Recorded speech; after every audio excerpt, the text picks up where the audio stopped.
Natanong mo na ba sa sarili mo kung paano mag-improve sa laro? At syempre, gusto mo rin ba na ipasok ka ni coach sa laro at hindi ka na mabangko? Panoorin mo ang video to. Tuturuan kita para mag-improve ang laro mo. Basically, para ma-improve mo yung laro mo or yung mga lapses, mistakes mo nung nakaraang laro, uulitin mo ngayon siya sa practice. Na nag-iisa ka o kung pwede, may partner ka. So, yung mga tira na nag-miss dahil nataranta ka, itatama mo ngayon sa practice. Or yung mga move mo na traveling ka, itatama mo ngayon sa practice. Bilang mag-isa, o katulad ng sinabi ko, pwede ka may kapartner. Ito ginagawa ko rin para maitama ko yung mga laro ko, yung mga previous game na na-miss ko, ginagawa ko rin sa practice. So gawin mo rin siya para mag-improve ang laro mo. So sample, naka-rebound ka dito sa gitna, ito kasing tirang to, alangan to, hindi natin to na masyadong pinapractice o nagagawa. Diretso sa ring. So papracticein mo siya, mostly talagang nagmi-miss tayo dito. So practicein mo siya. Pwedeng diretso sa ring. Okay? Pwedeng tumalong ka ng mataas. Kung kaya mo, i-dunk mo na, mas madali para hindi ka na talaga halos magmi-miss pag dinunk. Or use the board. So practicein mo siya at least 5 made para maitama mo yung mistake mo na hindi mo na-shoot, for example, sa mga nakaraang laro.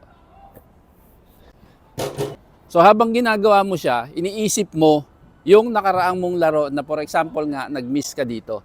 So iniisip mo siya, ito yung kulang ko, ito yung mali ko, itatama ko. Para pag dumating sa sitwasyong maulit-uli siya, prepare ka na.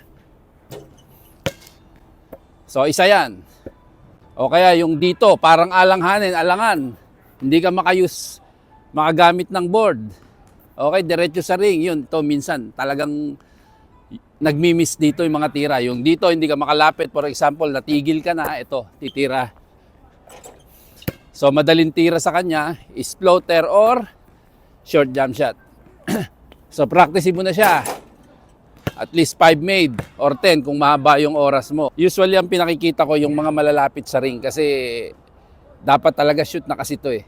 So kaya ito yung pinapakita ko na pag nagkulang tayo o nag-miss tayo, nagkamali tayo dito sa tira na to, ulit-ulitin nating practicein para hindi na siya maulit. So example, naipit ka dito sa ilalim.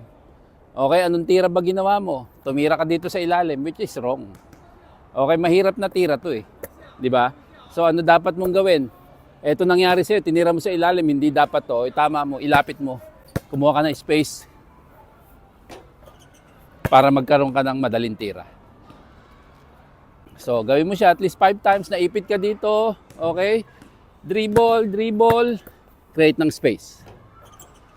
Okay, wala ka ng space, ano dapat mong gawin? Pasa mo sa labas. Ito pa isang sample. Kung nandito ka sa low post, usually kasi umangat na yung tao mo, nag-create ka ng space, madali yung tira, nagmi-miss ka pa. So ulitin mo lang din siya. Tama mo, space, take the shot. So at least 5 to 10 made, tama mo yung tira mo para pag dumating uli sa'yo yung sitwasyon na yon, handa ka na. So sa ganung bagay, I'm sure magi-improve ka. Ulit-ulitin mo lang siya kung ano yung mga lapses mo, mistakes mo sa movement mo, tira mo na namimiss mo na madadali, itama mo na dapat siya. Sa mga hindi nakakilala sa akin, ako nga pala si Coach Epak, nag-coach ako sa school, sa commercial. Ang purpose ng video ito ay para makapagbigay ng kaalaman, mag-improve ang mga player, bago ka man sa simpleng paraan na may improve mo yung laro mo. Kung sa tingin natin nakakatulong at may natututunan tayo, please subscribe and share. Like na rin mga ka-e-hoops. Magbigay ng comment kung anong mga suggestion or anong gusto nyong ituro natin para mas mag-improve pa yung mga laro nyo. Maraming salamat mga ka-e-hoops.